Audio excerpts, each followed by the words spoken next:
Merci. Victor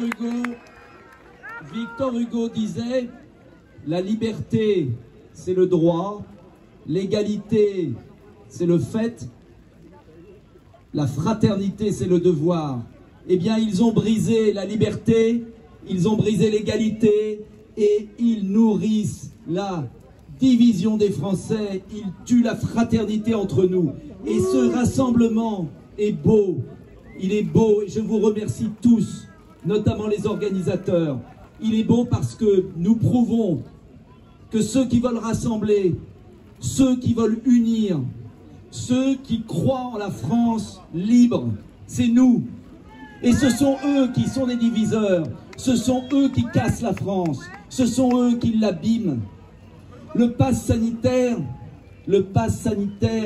est une aberration contraire à toutes nos valeurs, une aberration sanitaire, puisque vous le savez aujourd'hui, contrairement aux mensonges du président de la République, une personne vaccinée peut tout à fait transmettre le virus. Il est donc totalement aberrant de mettre en place ce pass sanitaire sur le plan de la santé publique. Il est indigne parce qu'il empêche certains d'entre nous, des Françaises et des Français, de se soigner à l'hôpital. J'ai eu quantité d'anecdotes cette semaine encore, et vous le savez, quantité d'anecdotes où des personnes qui doivent aller faire une chimiothérapie, ou des personnes qui doivent accompagner un enfant malade, ou des personnes qui doivent aller dans un EHPAD voir une vieille mère, ne peuvent pas entrer. Mais imaginez cette société. C'est pas la France qu'on aime.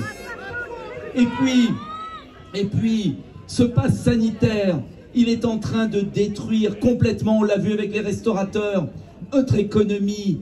Il est en train d'affaiblir, de briser encore plus nos concitoyens qui vivent de peu et qui doivent lutter sur tous les fronts. Vous avez tous, et j'ai reçu des lettres déchirantes, disant, soit je me vaccine avec ce risque insensé alors qu'on est jeune par exemple, soit je perds mon boulot. Et comment peut-on priver d'un travail aujourd'hui quelqu'un qui veut simplement disposer de son corps? Je veux enfin, pour conclure, vous dire que le vrai combat que nous devons mener tous ensemble, d'où que nous venions, quelle que soit d'ailleurs notre couleur politique, on s'en fiche parce que c'est la France qui est en jeu. Le combat que nous menons aujourd'hui, c'est le combat pour nos enfants, nos jeunes qui ne risquent rien du Covid et qu'on oblige à vacciner. C'est un scandale absolu. Et je fais appel aux mères de famille, aux pères de famille qui ont compris qu'il fallait défendre le corps de leur enfant et qui n'accepteront pas cette loi inique. Et je peux vous dire que je ferai tout ce que je peux à l'Assemblée nationale, même si entre nous, je suis très amer quand je vois le silence des grandes personnalités qui se cachent aujourd'hui.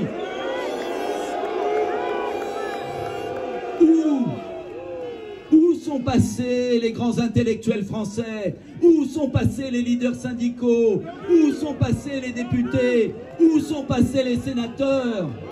Évanouis, finis, disparus. Eh bien, on va faire un grand ménage. Un grand ménage. Je vous le dis. Et un jour, on gagnera. On gagnera. Vive la France. Vive la République.